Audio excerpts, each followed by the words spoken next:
So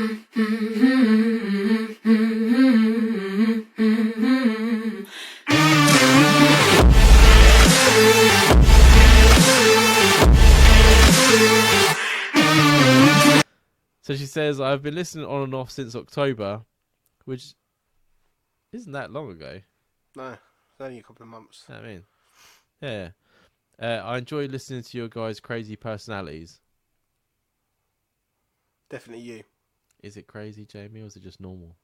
I think you deliberately tried to trigger me.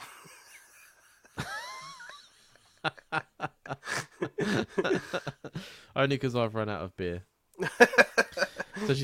So she says, I've been living in a house share for the last 6 or 7 months in London. Oh, look, another listener that might bump into you, Jamie. You prick.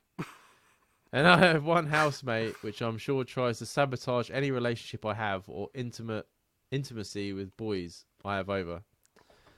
She will play her music loud when we would be cooking or doing something in the living area. When we go into my room, she always has a question that is so urgent to interrupt us. It's got to the point where I'm paying for hotel rooms, which makes me feel like dating is smutty. There's a little bit. And not a thing I should be doing. I'm not sure if I'm overthinking things or whether she is acting crazy. She may be wanting the best for me because I've overheard her quizzing a guy I had round at the start of a relationship asking what his intentions were. Let me see if you guys shed any light on this. I'd be glad if you could take my email into consideration. Of course we can. What was your decision on this email, Jay? I think, personally, that there's a slight terms of jealousy there. Whether it's jealousy towards you getting male attention or whether it's jealousy towards the male taking your attention away from the person that you're living with. It could also be the fact that they were living there first and then you're bringing loads of people around. You may be bringing too many people around for her liking. I think the best thing for you to do is try and talk to her. Get it out in the open, because living on eggshells is not a good thing.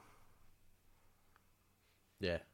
I think as well, like you said, which I think you stole from me, was if she was living there first and you've moved in, then it could be, like a sort of, like your parents sort of thing, don't want you bringing home boys and that, because it makes...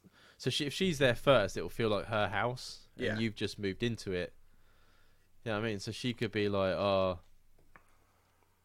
why are these people in my house sort of thing, and stuff like that.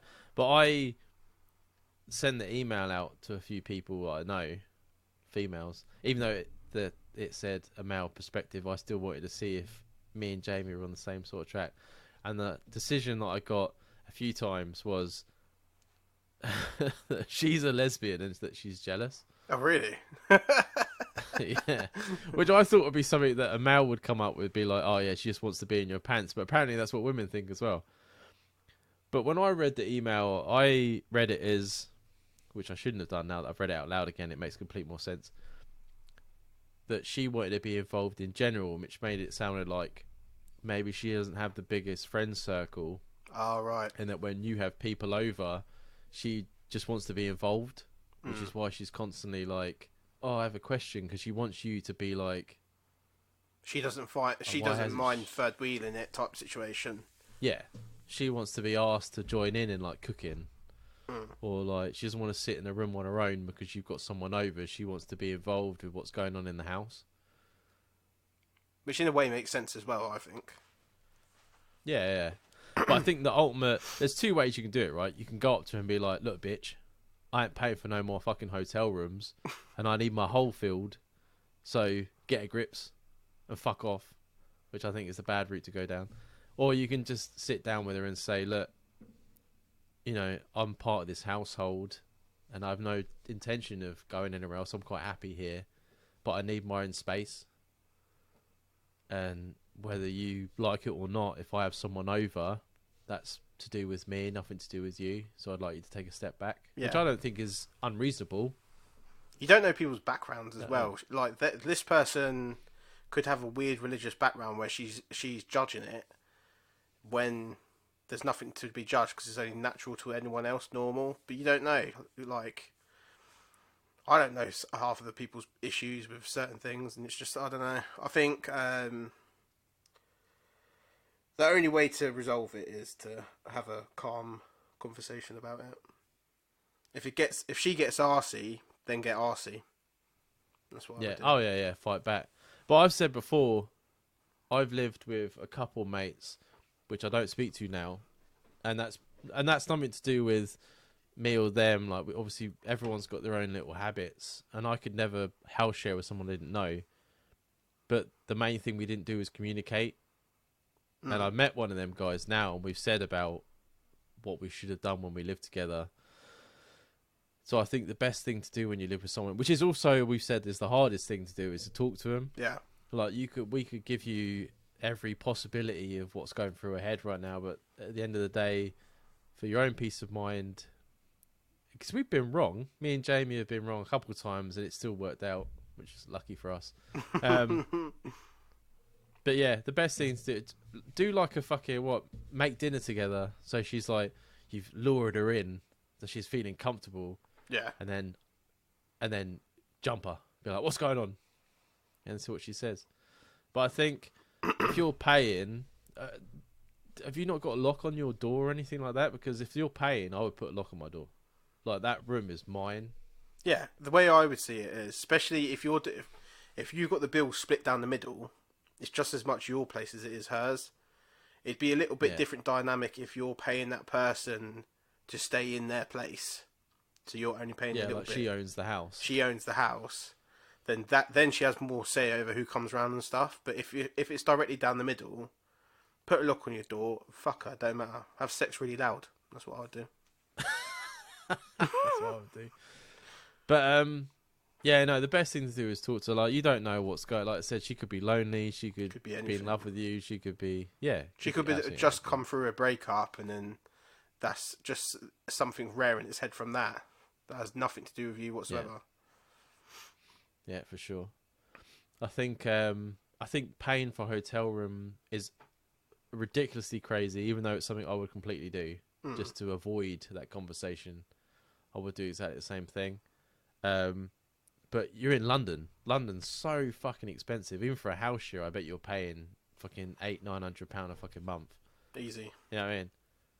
So don't do it. Save yourself some money. Rip the band-aid off and just sit down with her and just say, what the fuck's going on? You know what I mean? If you love me, I don't love you. So please leave me alone. And if you can get it resolved, then that's the fucking best case scenario, isn't it? Yeah. Yeah. It may just be a case of, like I said, she might just be lonely. Yeah. So it might just be a case of, because that's the thing, that's why I could never do it, right? Is that you're living with this person, and necessarily I'm not a people person, so I'd be like, I don't want to hang out with you. I didn't want to hang out with the guys I live with. You know what I mean? I just want to be in my room and be on my own. I don't want to interact with you. But that's what you got to do with that. You share the kitchen, you share the bathroom. Like, I find it really difficult. Like, me and Charlotte living together, we've been living together six years. I'm used to my own space. If Charlotte didn't go out and do certain things during the day and go to the gym and leave the house, go out and socialise with her own friends and stuff, I'd crack up. Do you know what I mean? Because I need... Sometimes you just need time to yourself. And that if that person's that needy that you're living with, that you can't be by yourself at any point during the day when you're at home, then it's the wrong person to be sharing a house with. Do you know what I mean? Romantically or not. Full show. So let us know what you decide. We hope it's a conversation and it's not like barricading her in a room while you've got a fella around so you can have some, you know what I mean? Changing the locks when she's out. Yeah. And change the locks, yeah. Stop buying hotel rooms. Yeah, that's crazy. Stop it. Yeah. Yeah. We're going through a living crisis here. I don't know if you've realised. If you're paying for a house, do it there. Jesus Christ. And like Jamie says, if she's that bothered, just have it loudly.